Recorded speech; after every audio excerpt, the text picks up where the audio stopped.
Hey everyone, me Kevin here. Wow, so we've got some updates regarding not just the impeachment, but I want to share with you what happened between Mike Pence and Donald Trump. It's actually a fascinating story that the New York Times just shared, and we know that New York Times can lean left, but they also have some pretty good sources sometimes, so it'll be interesting to hear this.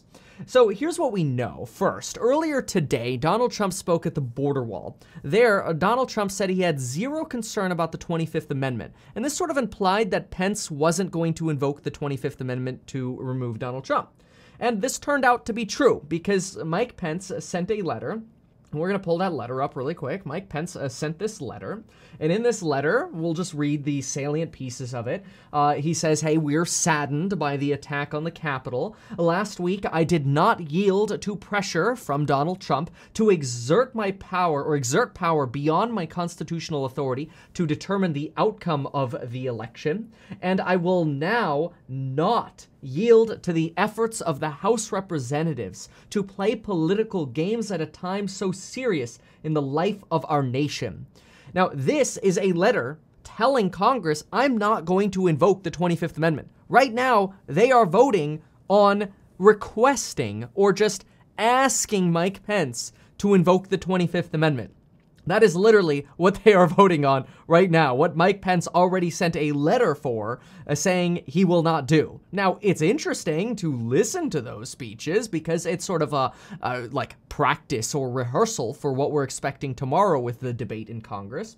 But let's take a look at the rest of the letter here. As you know, full well, the 25th Amendment was designed to address the presidential incapacity or disability. Just a few months ago, you had introduced legislation to create a 25th Amendment Commission. You said a president's fitness for office must be determined by science and facts. And this is true. Back when they introduced this idea, Democrats said, hey, you know, we should have some kind of commission that's set up by 8 doctors that are Republicans, and I think it was 8 Democrats that are also doctors or have some sort of medical experience, and they should be able to determine the president's fitness to stand. And so Mike Pence is actually sort of using their own against them here by saying, hey, you know, I'm not going to go for this 25th Amendment here. Y'all said yourself you wanted a commission, and now you're saying you don't? Hey, look, I didn't bow down to the pressure of Donald Trump. I'm not about to bow down to the pressure of House Democrats.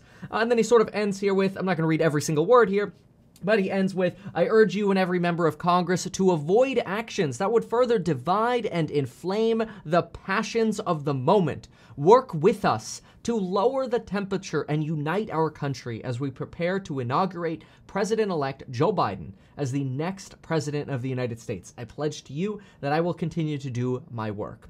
So help me God, and so on and so forth. So, I mean, good letter. I mean, Mike Pence is very clear here. I think it's a very well put together letter. But Donald Trump ended up lashing out against Mike Pence, and we finally have some more details about what transpired over the last week. So to understand this a little bit better, it's helpful to know the backstory, and to me, this backstory was really interesting. So the backstory apparently is this. Mike Pence spent years excluded from most policy discussions at the White House and was excluded from official manifests or committee meetings. That is, he wasn't even really invited. Instead, Pence would simply keep an eye on when Donald Trump would wake up, and then Mike Pence would get ready and go hang out at the Oval Office and wait for Donald Trump. When there were meetings, Pence would just go into the meetings. Uninvited and unbriefed, he would go and he would be there to listen. And that way, he could be sort of a bouncing board for any of Trump's cabinet members in the event they needed help convincing Trump on something or communicating something to Donald Trump. So even though Pence was, it seemed like, at least according from this report, mostly sidelined in his job as VP, he did whatever he could to be sort of that fly on the wall and be there to help. Actually really big of him. I mean, in my opinion, just kind of looking at this, you know, from an unbiased point of view, like, I feel like a lot of people would get really frustrated if that was happening, right? And he went through it. Apparently, and this is coming from these insider reports from the White House, apparently, the biggest job in the White House was not pissing Donald Trump off. That was a quote. Well, 3 years and 11 months, or after 3 years and 11 months of service, last week, Donald Trump lost it on Mike Pence. Like, lost it. And that's because Vice President Pence and his staff informed Trump that Pence would not attempt to overturn the election, something Mike Pence said he didn't have the power to do anyway. This led to Donald Trump putting all of the weight of the election and overturning the election on Pence's shoulder during the Trump Capitol Hill rally. So in other words, Pence's team is like, hey, look, we can't, we're not going to do it. That's why Trump during the rally, said that, hey, all eyes are going to be on Pence in so many words. Basically said, it's going to be up to Pence. Is he going to do the right thing, right? Those were some of the things that he said in his rally.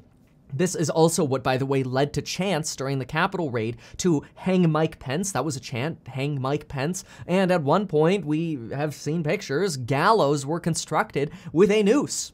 Well, also, we just got some more details, and this gets a little interesting. Apparently, when Trump first heard the news that Pence would not fight to overturn the election, which is something Pence doesn't have the power to do anyway, Trump apparently yelled and lashed out at Mike Pence, cursing out Mike Pence for the first time in 4 years for his failure to be loyal to President Trump. Now, we don't have all of the exact curses that were used, but we do have one very powerful quote. And I think this one might go down in the books. At one point, between the cursing, reports say that Trump said, quote, talking to Pence, "You can either go down in history as a patriot, or you could go down in history as a pussy." Pence, despite this, held firm, deciding to uphold the election. And that's kind of why when we were watching him live that day, he didn't seem happy. He just got chewed out. His 4 years of loyalty just got turned upside down. And guess what? This is I don't know. Left, right, I think you're going to find this inspiring. Reports say that when the Capitol raid began, Mike Pence, his wife, and children were immediately evacuated by the Secret Service, at first to a floor below and then to the basement. Then the Secret Service says, "We got to get you out of the building, because who knows, there could be a bomb." But Mike Pence refused to leave the Capitol. He told the Secret Service he was not going to leave. He said he refused to abandon the Capitol and wanted to stand by the Capitol. He's seen in pictures talking to chiefs of police and congressional leaders in lockdown during the raid at the Capitol.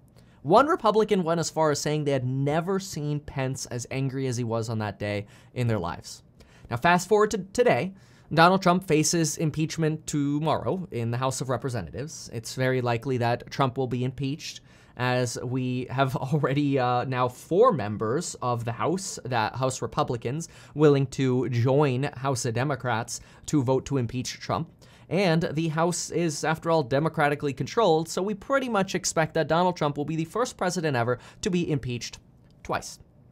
Now, Pence also does intend to attend the inauguration of Joe Biden, and so far it looks like Nancy Pelosi is going full steam ahead on, impeaching Donald Trump. And now we know this, but in fact, here is Nancy Pelosi's letter where she already outlines impeachment managers to oversee the trial. We're not going to read this. I'm just putting this up here because usually when you get to this point, the House is dead set on, as soon as they vote to impeach Trump, sending the impeachment resolutions directly to the Senate, which technically is supposed to force the Senate to come back within a day and hold a trial on impeachment.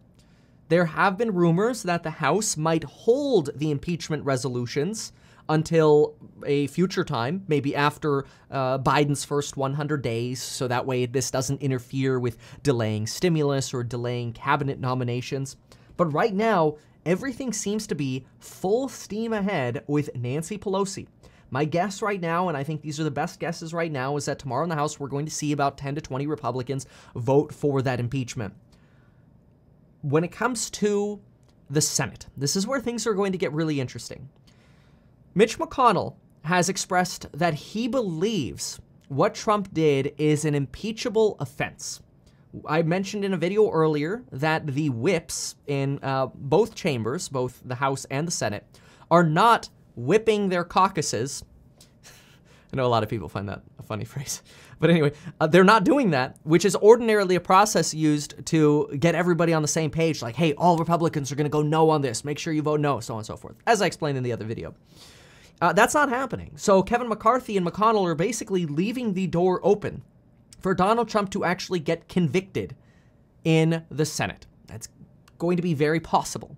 Mitch McConnell has updated his thinking and has said that he will decide whether to or whether not to impeach Donald Trump when he sees the actual articles sent over from the House. So what gets passed tomorrow, Mitch McConnell says he will decide when he actually gets the documents. Kevin McCarthy has said he will vote against, but Kevin McCarthy doesn't matter. He's over in the House. We need about 17, or Congress needs about, I shouldn't say we. Congress needs about 17 Republicans to join 50 Democrats right around the time of the inauguration to impeach Donald Trump. Or to convict Donald Trump. If Donald Trump is convicted, then Donald Trump he would be officially impeached. He wouldn't be acquitted. Then there could be another resolution that gets introduced that would strip Donald Trump's ability to run for office again. That, instead of requiring 67 votes, would only require 51 votes, which Democrats would have the majority for. So this gives you a little bit of a background into what happened between Donald Trump lashing out at Mike Pence, how Mike Pence stood for the country. Now, and if you disagree with the election, I would rather more say that as a fly on the wall within the White House and on the day that the Capitol was attacked by staying at the Capitol. That's like the man leading the ship, right? You got to give him credit for that. That was really great. And now we also have these latest updates on a time frame or what our expectations are for impeachment. So this catches us up to the absolute latest. Now, at this very moment, the House is still voting, or at the time of this recording, the House is still voting on on whether to pass a resolution to encourage Mike Pence to invoke the 25th Amendment. We already know that Mike Pence is not going to invoke the 25th Amendment, so this is mostly symbolic right now.